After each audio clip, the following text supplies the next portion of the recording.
place for me to be myself. So, yeah.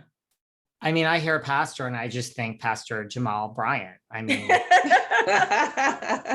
yeah, no, we have not worked with Gizelle Bryant. No, we have not.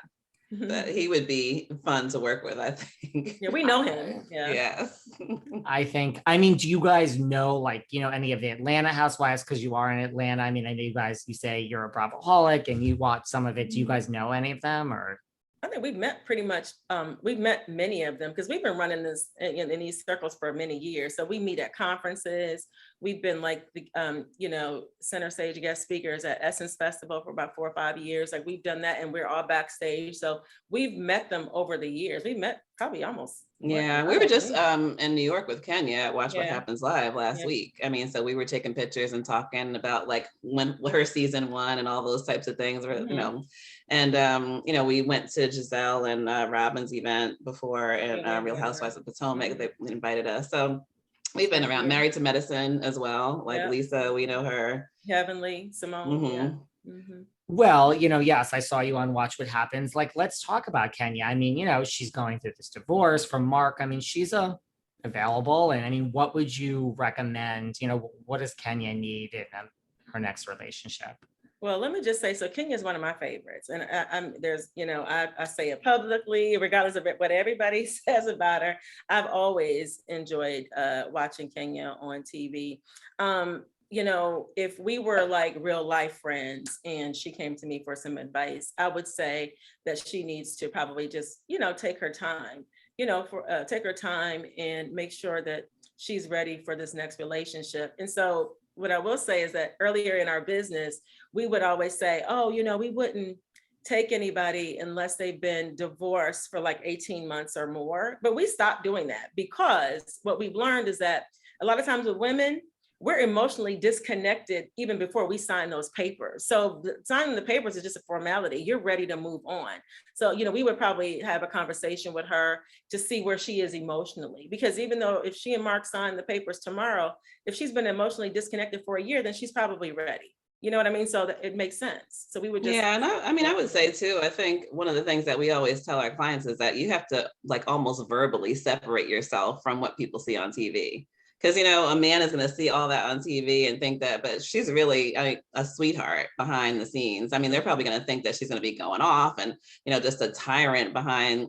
So she almost has to come out and tell them, like, this is me. Please just give me, you know, a chance to show who I am, separate from what I do as for a living, you know, showing my reality self and all the shade. But, you know, who I am as a girlfriend and a wife and a mom is different. So just give me a chance to, you know, just give me a clean slate. So I think that's one of the things that's really important, because she's a great mom, and I don't think that she's as, you know, crazy and, you know, throwing all the shade and stuff in her relationship. I mean, so, but men wouldn't even give that a chance sometimes. I think that's a good point too. Like Ramona Singer and even Countess Luann from New York, like they've always said, like, you know, nobody wants to date us. Like, you don't realize, like they see us on TV and men don't want that. Exactly. We went live with Heather from Salt Lake a couple of weeks ago. She was just like, you know, I just can't see. I don't know that she said that she wanted a long-term relationship, but she was just like, you know, people just don't take me seriously for whatever reason. Yeah, because she's on TV and because she's wealthy and, you know, and she's fun. Yeah, you know what? They think that because they think that they know you from what they see on television, but, you know, and it is reality. So some of that is probably accurate, but there's a whole nother side to who you are, you know, when you're in the privacy of your own home and your own friends.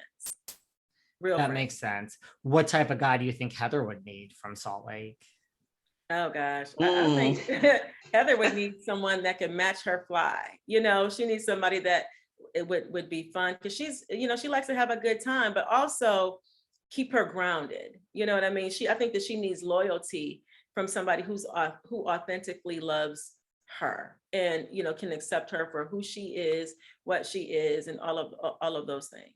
Yeah, I agree. I think the fun side sometimes will have men thinking that she's not serious, and she is. So, I mean, she really needs someone who's loyal and that she can probably show her loyal side too. Bring balance to her life.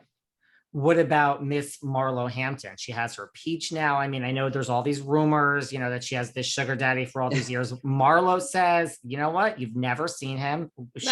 Show me one receipt and prove that. But I respect that. I respect that. You can't even, I mean, I don't know anybody that has any receipts. I've never heard it over all these years.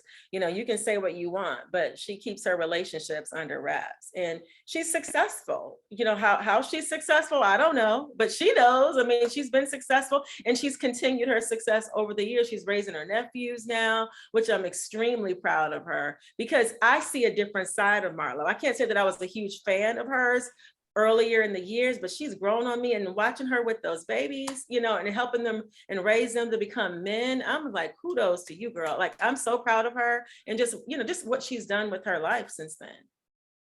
Yeah. What about, I mean, I know you guys are in the business of matchmaking, but it is still, you know, like, do you have a hard time, like when you look at like other people's marriages and do you say things like, you know, you can't help, we all have opinions on things, but you guys are kind of in the business. You know, does it extend to that? Like, do you get people asking you for marriage advice and would the duo ever go into like marriage? I don't know. I don't know. God. Marriage counseling. You guys are busy and, you know, with what you're doing. I mean, we go from everything from life coaching to like marital coaching. I mean, even our friends, family, I mean, they've asked us for coaching on everything. I'm business coaching, you know, how to start an unconventional business. I mean, there's no blueprint to that.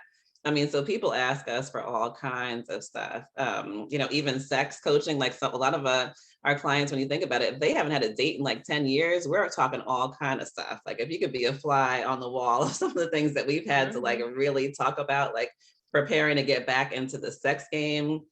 I mean, it's been, I mean, but I don't think the good thing is that we're just not judgmental. Like whatever you need, whatever you want to talk about, it's cool. And we don't talk about it afterwards. Like, people might think, okay, afterwards they're like, oh my gosh, can you believe that she, you know, needed coaching on that? We're on to the next thing. So I think people appreciate that about They're us. like, I'm over it. I'm over it. Yeah, please. There's nothing you can tell us that's going to knock us off our seat at this point. No, we've been through it all and we've probably helped somebody or we've helped somebody who has. But I would say, David, like Kelli and I, when we work and we're coaching all day long, I don't really want to talk about anybody else's relationship, not even my own. Like, I don't need, my friends will call me and it's natural girlfriend talk to, you know, I met this student, let me tell you about this. And I was like, oh, sometimes it's painful for me because I'm like, I've been talking about relationships all day long. Like, and they're excited because they want to talk to me and get my opinion about it. And sometimes I have to say, you know, today's a good day. I can be there, be present, but if you want some advice, today's not the day for it because we've been coaching for 10 hours. I'm tired, you know, but sometimes we used to be able to go into a space or an event and just tell people we're life coaches. That way they won't hem us up in the corner to tell us all about their relationship woes and struggles because we would be cornered and we couldn't get out of the corner. So now because we're on TV and because all of this, they know who we are. we can't hide anymore. You can't hide anymore. No, I totally get it. I'm single. It happens on dates and with friends. Like, I don't want to talk about Bravo. I don't want to talk about housewives. And then you understand it. Like, you want to tell me, you want to know who my favorite housewife is. Yeah. You want to talk about housewives, what she like in real life. What is the duo like? I'm like, I don't want to talk about this. Some days you have a good day and you're like, okay, we can do this for 5 minutes, but you're like, I want to talk about anything other than Bravo. Right. You just want to be David. Like, I just want to be Kelli. If I go to someone's like get together, I don't tell them what I do because I'm telling you, who doesn't want to talk about love? Like, who doesn't want to talk about they just broke up with this person? Or, I mean, they think that it's fun, but it's usually not. Like, if I'm off or, you know, out to lunch, I don't want to even talk about relationships at that point. It's work for us. Yeah. They'll ask you all the questions I asked you earlier. Like, is it 3 drinks okay? Is 3 martinis okay? And it's fine. Yeah, we're in work mode now, so it's fun. But I mean, like 11 o'clock tonight, like I just want to relax. I don't want to talk about love and relationships at that point. Like I just want to be me.